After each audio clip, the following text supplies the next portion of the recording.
Nitwa Constance Katihabwa, nkaba ndi umukenyezi w'umurundikazi, navukiye mu ntara ya Kirundo, nkaba uno munsi mfise imyaka 33, nkaba ari je sanzwe ndongoye ishirahamwe Live Together as a Family risanzwe ryitaho ineza y'abanyamwema n'imiryango yabo mu Burundi.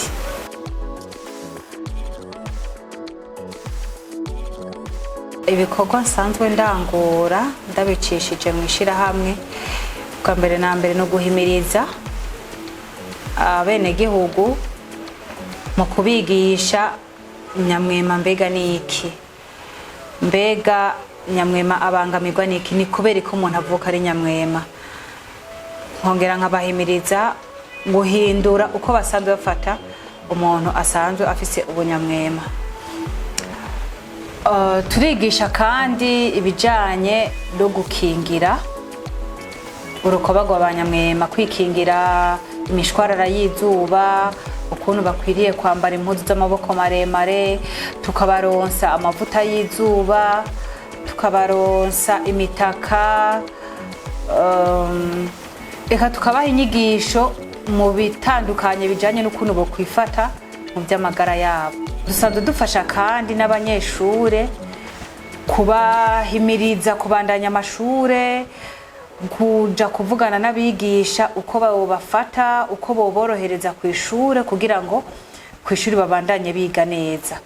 Turahimiriza kandi kibano kubijanye n'agateka k'abana b'abanyamwema, bamenye uko babafata, bareke kubahungabanya, bareke kubinuba kugira ngo nabo biyumve ko ari abana nk'abandi.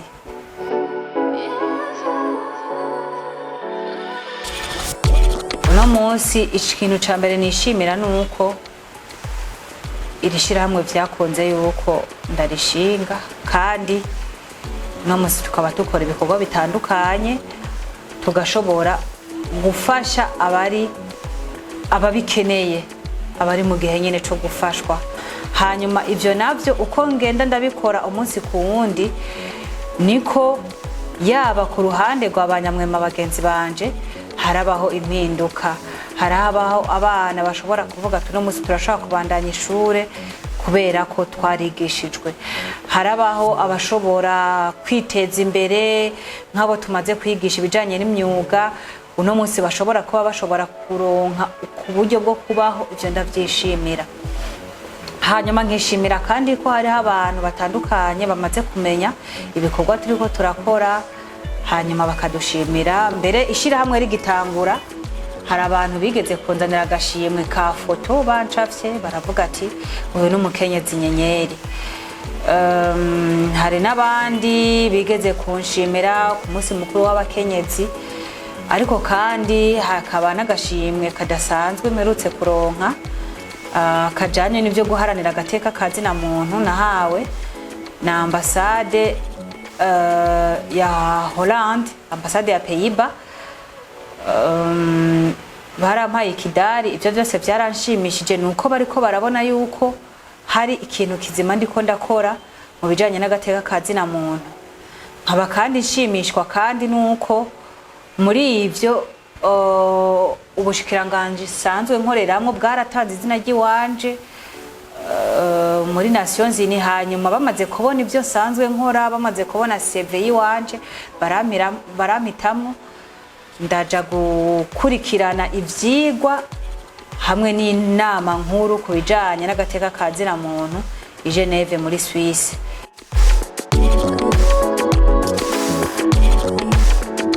Urashobora kuba uriko urabigisha mu ngo gasanga kubitahura haracarimwe agahaze, babibonamo iyo turiko turavuga, turiko turigisha, hari igihe babona umenga ni nk'udukino turiko turakina, ugasanga bamwe babifashe nk'ugwenya, babandanyije biyumvira. Ni community ikigoranye kumva cane gushika uno munsi, uburyo bwo kwiyunguruza, uburyo bwo kubashikira, ivyo kubashira ya mavuta biracagoranye kuko ntava ngaha mu gihugu. Kandi natwe ubwacu hari imigambi ibiri nyamukuru twateguye tutarashikira. Muri iyo harimo umugambi wa mbere wo kumenya neza na neza abanyamwema baba hehe, ico bita cartographie.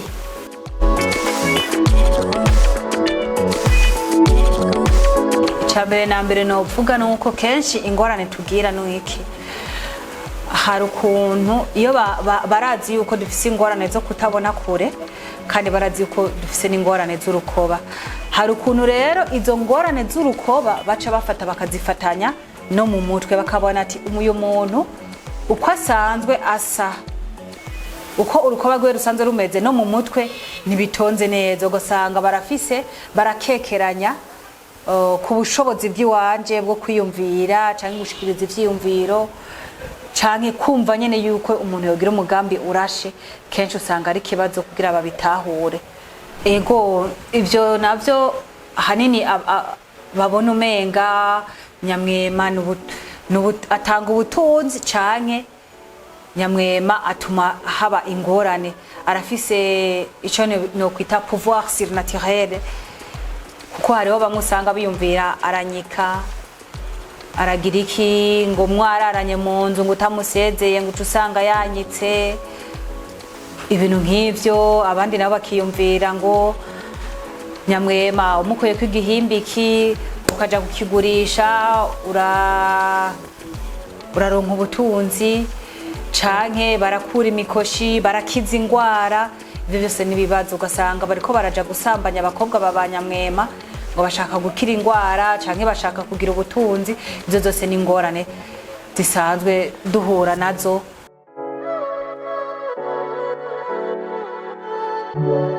Mu byo nipfuza kuzoshikako icambere na mbere ndipfuza bikunze twozoronka ubufasha kugira ngo tubanze tumenye nyamwema wese aherereye ngaha mu gihugu c'u Burundi tugire iyo base de données izodufasha kumenya nyamwema bose dufise mu Burundi ni bangahe abo aherereye ni hehe kugira ngo tumenye ukuntu dutunganya imigambi. Hanyuma ikindi kirigira kabiri nipfuza ko gushika aho nyamwema umwana wa nyamwema avutse bitazoboneka nk'ibitangaro bitazoboneka nk'ingorane mu muryango ariko bazoba bamwishimiye nkuko ari umwana nk'uwundi. Nipfuza ko tuzogeraho ku mashure bamenya ko nyamwema ategerezwa kwiga akoroherezwa bakamenya ko ikibazo c'amaso yiwe bakwiriye kucitaho akiga yorohewe akiga hari amakondisiyo amworoheza co kimwe n'uwundi mwana.